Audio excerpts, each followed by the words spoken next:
What's up, guys? So I've decided with the Supra, I'm actually gonna do long form content this time.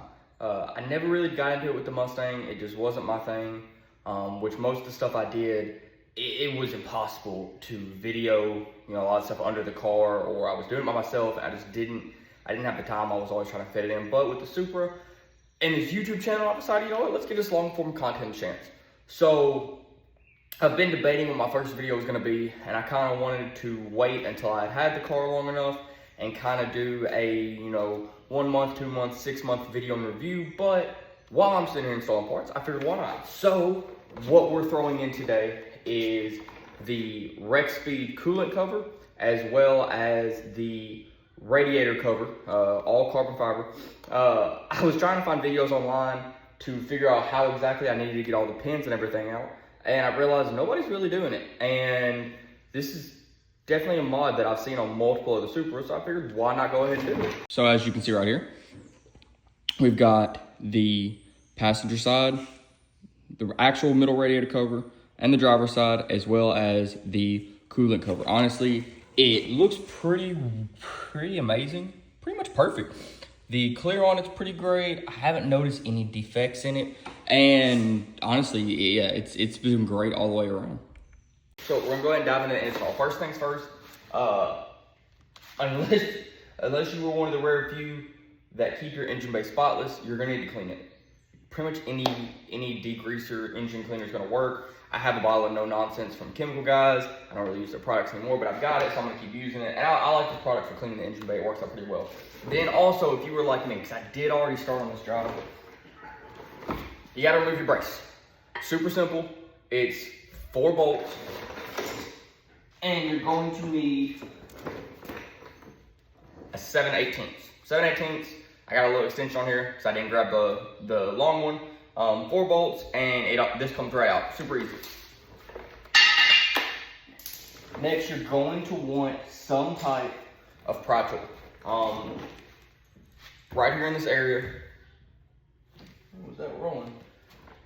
There are 2 push pins in each side. You got one up here, and then you got one down here. You're gonna want a smaller version so that you can pop those out. And then there's a little locking tab there, which is a flathead screwdriver. You just take it, turn it, and the locking mechanism pops out, so then you can pull this out. Because the corner pieces actually go in, as you can see, with the locking. There's the push pin there, and then the locking tab there. There's no, on the back side, these aren't double-sided gloss, but I mean, does it really matter? But there's no 3M tape required for it. The middle is a little bit different, and we'll get into that here in just a second, but it literally just goes over the top of it with the push pins, and then you put them back into place. Now the middle is a little bit different, and it does give you instructions with it. As you can see right here, you got a little bit of instructions with it, but pretty much all you're doing is, for this centerpiece, you're pretty much going to layer it over the back here, and then all through here with the 2M tape. They do also give you an adhesion promoter, which I will probably put on that centerpiece over there, just to ensure it's staying there, that I don't want to get down the road like I did with my Mustang and start having carbon fiber pieces trying to pop up, and then I'm having to uninstall everything to go back and then relayer over it. So let's get an install real quick.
we have the coolant cover rim, and then the matching side panels of this.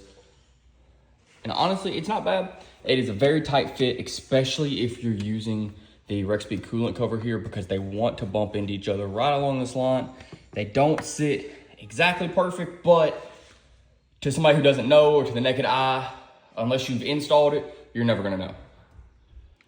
For the middle piece, which it does say, like I said, it comes with a adhesion promoter, which it does say to spread it on there, because it's going to give a better promotion surface for this 3M tape. And like I said, I'm going to follow every instruction and get everything done exactly how I can. What I was saying, I'm pretty much I'm trying to follow instructions just about as perfectly as I can. I've had prior vehicles, carbon fiber pieces after so long, when they're only on with 3M tape, start popping up over time. That's why I really like these side covers that they're using the pins that are here. I wish that the coolant cover would have went up to the bolts that are up here and would have also connected with those. That would have been really nice. But we'll make do. It's still a beautiful piece. But it does say to spread it along, and then it needs a 10-minute to 3-hour cure time. So we're gonna get that done real quick. Go get yourself a paintbrush of some kind. I don't use my cleaning brushes just because I don't want to deal with that on there. I just want something that I can put it on with and then throw it away later, so I don't have to worry about it. So get to painting.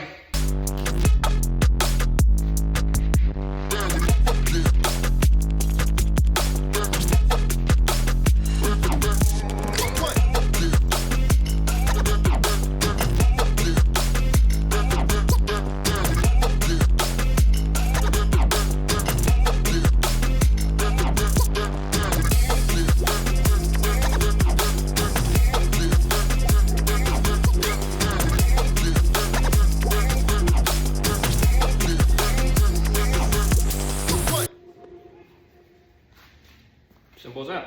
So I'm probably gonna give it and check on it every about 10 to 20 minutes, because it says dry time, which that's a very vague area. It literally says dry time can be between, in standard conditions, is drying time is 10 minutes to 3 hours under standard conditions, which standard condition, it says is 23 degrees Celsius and 65% relative humidity.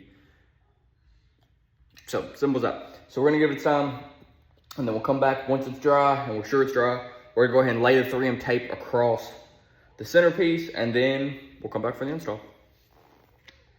So it's been about 30 minutes, give or take, and it's dry to the touch. I'm not big on working with adhesion promoter.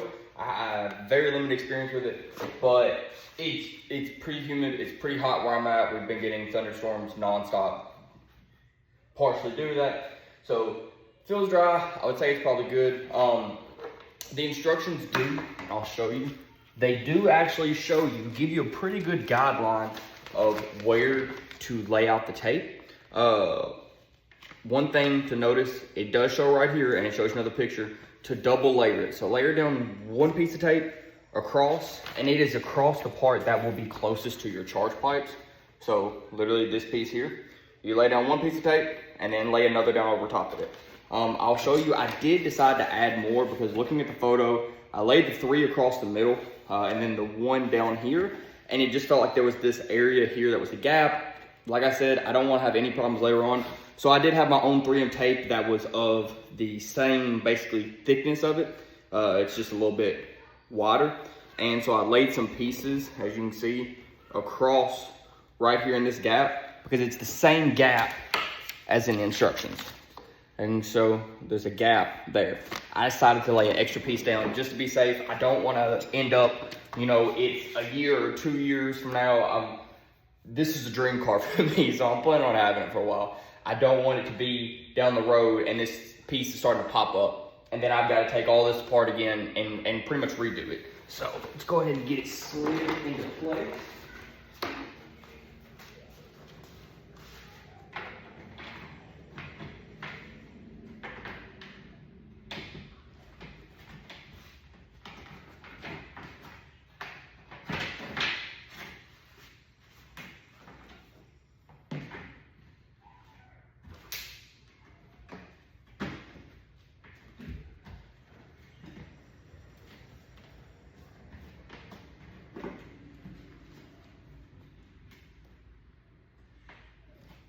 And it does say on the instructions to either use a roller or good hand pressure across it to ensure that all the pieces are obviously adhered to the surface. The last thing you want is to just barely put it on and just pretty much go and be like, okay, it's stuck now. And then you're dealing with those issues later on.